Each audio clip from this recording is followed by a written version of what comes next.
Okay. Well, hello. This is Rachel Steenholtz calling the library meeting to order on March 16th, 2021. Mary Batchelor, our president, is on vacation, so she asked that I would fill in her absence.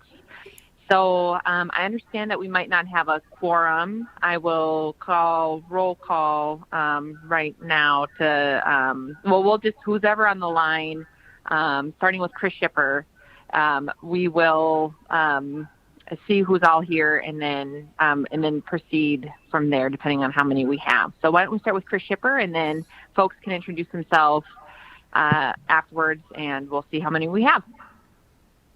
Okay, Chris Shipper here. Scott Beaulieu here.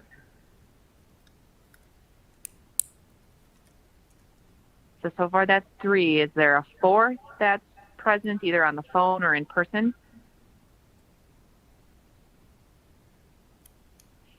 Not hearing anybody, which is fine. Tim, are you you're present in the at City Hall? Correct. Yes. Okay. Okay. Well, Chris was asking, and it's my understanding that we can still proceed with the meeting. We'll just maybe reserve the action items. We can't move on any of the action items until we have 4 board members. But in the meantime, we can proceed with the meeting on all the other non-action items. Is that correct? That is correct. Great. Okay. Well, then that is what we will do. So we are going to skip approving the order of the agenda and the minutes of the February 16th meeting, and we will move to Sunny with the staff report. Hello. Hi, Sunny. All right. So we've got a bunch of things going on. First off, staff updates. The LA1 position at the branches is currently, that position is currently being hired for.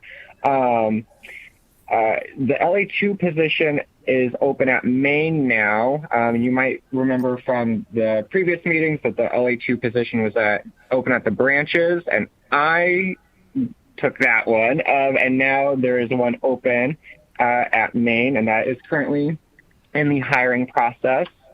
And then this is actually my last board meeting. My 2-year appointment went up sometime over COVID.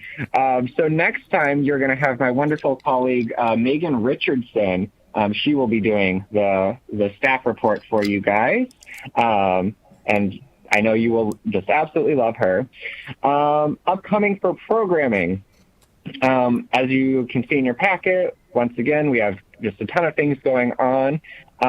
Tomorrow at noon for children's, we have a presentation on Denali National Park in Alaska. There's going to be a lot of people talking about the dinosaurs and how they mirror the wild animals of Denali today. So please get pre-registered for that. Battle of the Books tournament is still going on. Round 2 of voting is coming up. Well, we just started round 2 of voting. So get your vote in for that. We once again have crafts to go for kids. There's still some pre-registration slots open for our craft on the 22nd, the paper plate dragon. So please get registered for that. And we still have our story time to go going on. The next one we will be doing on March 29th is Moo Ba La La La by Sandra Boynton. Upcoming in teens, on the 22nd, we have stenciled tote bags. There's still spots available for that. So again, please pre-register for that craft. Coming up in adult, the seed library is active. That is available at all 3 locations. This year is a little bit different since people can't scroll through everything that they might want to. So this year we're offering mystery envelopes. So you'll get 7 different named varieties with all the growing information that you'll need on them, along with some information linking back to NDSU Extension for any of your gardening needs. Spice Club is still going on, so please go ahead and get pre-registered for that. Crafts to Go for adults. The 22nd one is our Amethyst soap, DIY soap, but I think that one might be full, so take a look at the one that's coming out on April 12th, the tissue paper painting. And on March 25th at 6:30 p.m., we're going to have a virtual author event, and they're going to be talking about the Fargo Fire of 1893 with author Danielle. And, you know, I hope she's not watching this, and if she is, forgive me. It's Tegan or Tigan. Unsure on how to pronounce that last name. So please join us for that event. And then again, as you see, we have a bunch of multi-generational programs coming up. On the 23rd at 6:30, we have a Houseplant Q&A with Don Kinsler. I'm sure many people are familiar with Don Kinsler, either through his column or through his work at NDSU Extension. So please get pre-registered for that. And we have on the 30th, an online presentation, Youth in Revolt, Alexander Hamilton, and Coming of Age in the American Revolution. Out of that, we have an exhibit opening up about that topic. And then kind of a service update. I don't know if we've made you guys aware of this yet, but we now have a books by mail service that Outreach is doing. This is to assist community members who are homebound and unable to visit the library due to illness, disability, or visual impairment. Library patrons that qualify for the library's new books by mail program may order materials which will be delivered in a reusable prepaid pouch. Items can be returned in the same prepaid mail pouch. There's no charge of this. City of Fargo residents can qualify to borrow large print books, audiobooks, and CDs through the mail. So for more information about that service, please call our outreach department. Okay. Does anybody have questions for Sunny? No. Well, Sunny, I'm saddened to hear that this is your last meeting. It's amazing how those 2 years you blink and then somehow those have passed. And certainly Megan, we're excited for Megan. I'm sure she'll live up to the hype that you created for her, but she's got big shoes to fill, and you certainly will be missed. So thank you for tagging along with us every month and being as informative and enthusiastic and helpful as you've been. So thank you very much. And yeah, I guess we'll move on to the director's report then with Tim. Yes, per your packet. I know at the last meeting there was a discussion to have some kind of COVID update, and it's all good news. And I can tell the board that as of now, staff are now scheduling and receiving vaccinations via Fargo Cast Public Health. That's exciting, especially for us. And the other good news is, as of right now, we don't have anybody quarantining for any reason.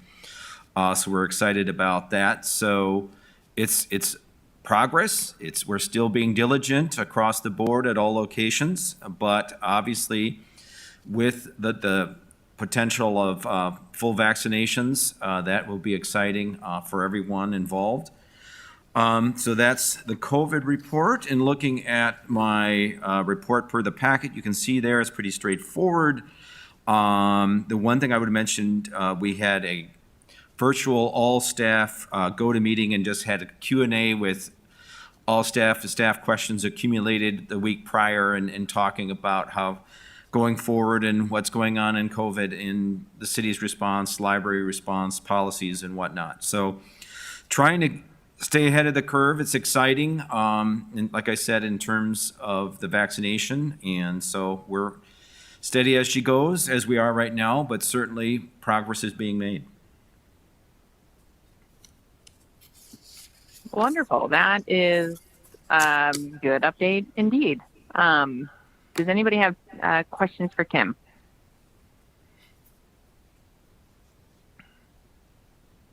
Hearing none. Why don't we move then to the unfinished business, which is the Directors Review Committee. Tim, do you want to discuss that? You want me to discuss that? Scott was there as well. I think you and Scott can talk about it as committee members. I think that's fine. Great. Okay. Well, I'll start. The committee members, as mentioned, Scott, me, Mary was present at the meeting. It was held on February 18th. Tim was there.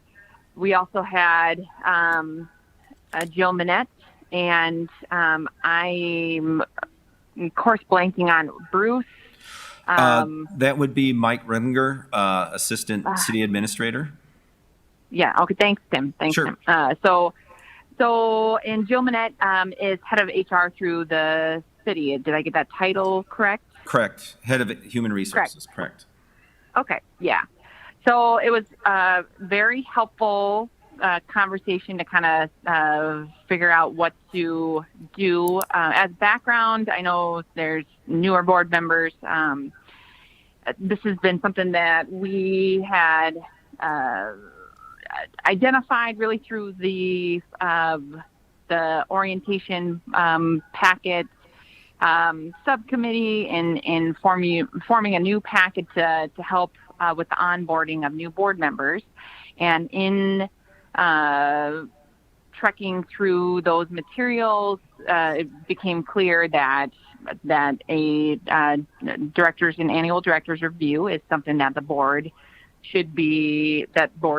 library boards normally do, and we have not been doing that. So that prompted another subcommittee, the one that met last month, which was bouncing around ideas on how to do that review. And two of the city members were very helpful in helping us walk through some of the reviews process that they have for other city departments. Again, the library is a city department, and so how some of the criteria that they look through and how that is handled with other agencies. And so that's what Jill was doing and Mike was answering our questions on that.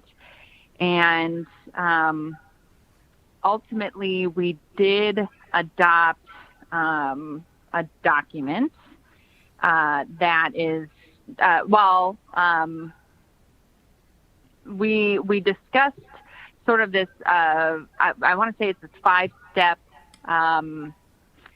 five-step process. And when I say adopt, I should clarify that anything that the subcommittee does has to go in front of the board before there's any sort of final approval, and the board gets to review it. So when I say adopt, I'm really speaking not in the formal sense, but more so in something that we feel that we can bring to the larger board and have a further discussion about the ins and outs of the criteria. Is that accurate, Scott and Tim? Do you guys have anything to add about that process, the meeting, the documents, anything at all? I'm opening the floor. Yep, I think you got it. Okay, thanks, Scott. I would say that we're still right at the beginning. We're trying to get another meeting together and further process identification kind of going forward before anything can certainly come back to the full board. Yeah, that's true too. Yep. And we're looking at trying to have the next, originally it was scheduled for later this week, but as it goes with schedules and how those pesky things get in the way sometimes. So we're looking to reschedule that in the first couple of weeks of April to keep the ball rolling ahead on that. And the board will be continue to be kept in the loop on that. And like I said, ultimately would review anything that gets implemented. So that is all I really have on the Directors Review Committee. If anybody has questions, and I should also pause to see if anybody else has joined the call in the meantime. So I'm going to pause and open it up for general discussion.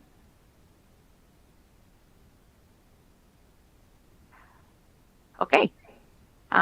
Hearing none, we still don't have a quorum, so I'm moving past the new business action items, and we're reserving those until the end in case a fourth person does show up for a quorum. So we'll move on to the statistical report, starting with February's usage. Right, per your packet there. Actually, well, February, this past February was the first month where we were open since closing again, but we're still at limited hours.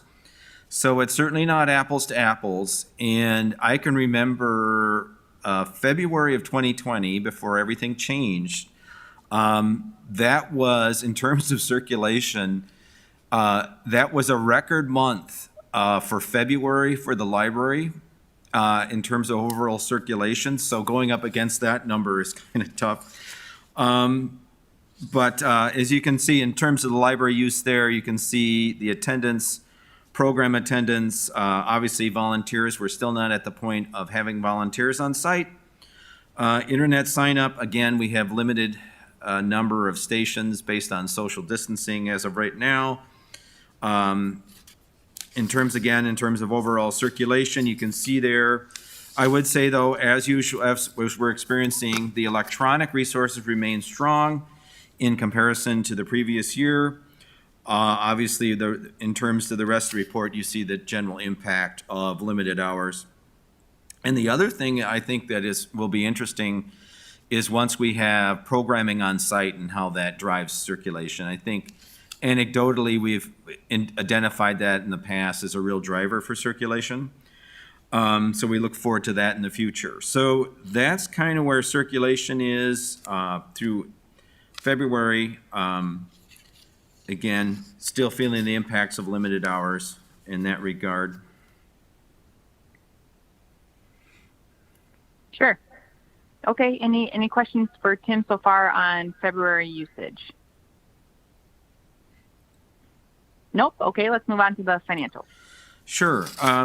First one is the donation summary. On the revenue side, you see 150 in unrestricted. Received a very nice gift from Ms. Laura Wake in memory of her brother Paul Wake for $100, and also $50 from Ms. Karen Olson.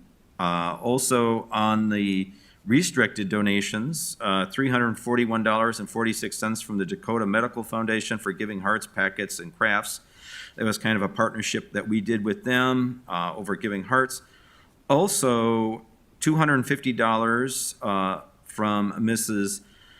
Aletha Lippe for the Children's Department specifically. So thank you for that. On the expenditure side, thank you, friends. As Sunny mentioned, the Seed Library, that was the $53 was an expenditure from a friend's gift for the Seed Library. And the other $30 was, again, thank you to the Friends for the Way to Go staff recognition gift cards, which, again, we can only do because of the Friends' generosity. We certainly couldn't do that in terms of operating budget. So thank you, Friends, for those and the folks that donated so generously to us. In terms of overall budget, through the end of February, 17% of the year lapsed, looking at just a little over 17% expended. A lot of that has to do with, obviously, annual encumbrances of pulling the money out and holding it as we expend it. So overall, I think the budget's just fine at this moment. Revenue, you can see there, pretty straightforward. Again, impact of no meeting rooms, and certainly we're not collecting overdue fines anymore, so there's some impact there, but customer service is good in that regard. So unless anybody has any questions in regards to the financials. Well, I'll start off with a question. You hit on it at the tail end there, just about because I noticed that obviously the numbers are down. With the revenue numbers are down because we're not in the fines, and maybe it's too early to check in on that to see how that that little experiment is going, to see if it's to see how it's going. And maybe it would be something, not to put you on the spot right now about it, Sure. to talk at a further meeting, to get an update on just, how the feedback has been on that, how you guys staff feel that that's going. Sure. I can tell you, certainly, when we originally removed children's fines per the strategic plan back in the day prior to removing all fines, and children, and I can, it wasn't anecdotal, but I can tell you it's real numbers. I mean, children's circulation went up significantly, and we were excited about that. I think we'll see much the same. Again, it's not apples to apples given kind of where the situation is. But certainly in every discussion that I've had with staff, especially frontline staff, and cash handling in any situation is time consuming because it's more than one set of hands, one set of eyes that has to manage it and control it. So as we limit that, it's a time saver, and certainly on the customer service end, it's really important, especially given the trials of the past year.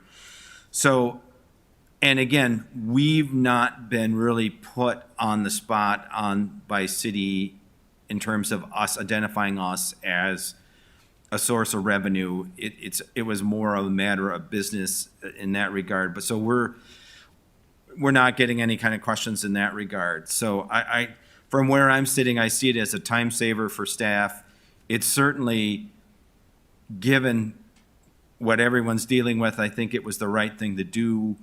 And we're not getting any feedback from City Edmonds. So I think it's a win-win. And certainly if there's an interest from the board for greater analysis of that, we'll see what we can do. Well, great. That's great to hear that it's being received well, and that you folks seem to be happy with it. And I agree, the circumstances with COVID is challenging in and of itself, let alone trying to accumulate, trying to keep track of something that multiple people have to be involved with. Yeah, I don't, I'll let you discuss with Mary if you guys think that that's like an important thing to add on to the agenda every so often. But to me, that I was happy with just touching in, that little update right there was sufficient for what I was looking for. So, cool. So that was a question I had, but I'll pause to see if anybody else on the call has any questions about the February financials. No. Okay. Well, then, Tim, do we have any friends of the library present? Give a report. No, we don't. I can tell you that they got their store back open and they're happy about that. They were kind enough to support the Northern Narratives project again this year, despite being closed. They gave us a kind check of like $475 to have that project, which is growing over the last couple of years, and so we're excited and thank them for their generosity to help Northern Narratives. And so thank you, friends. Thank you, friends. Yep, they're always there for us. Okay, what about you? Is there any public at the presence there? No public. No public. Okay. Well, I'll do one last check to see if anybody else has joined the call for us to be able to have a quorum to address the remaining action items.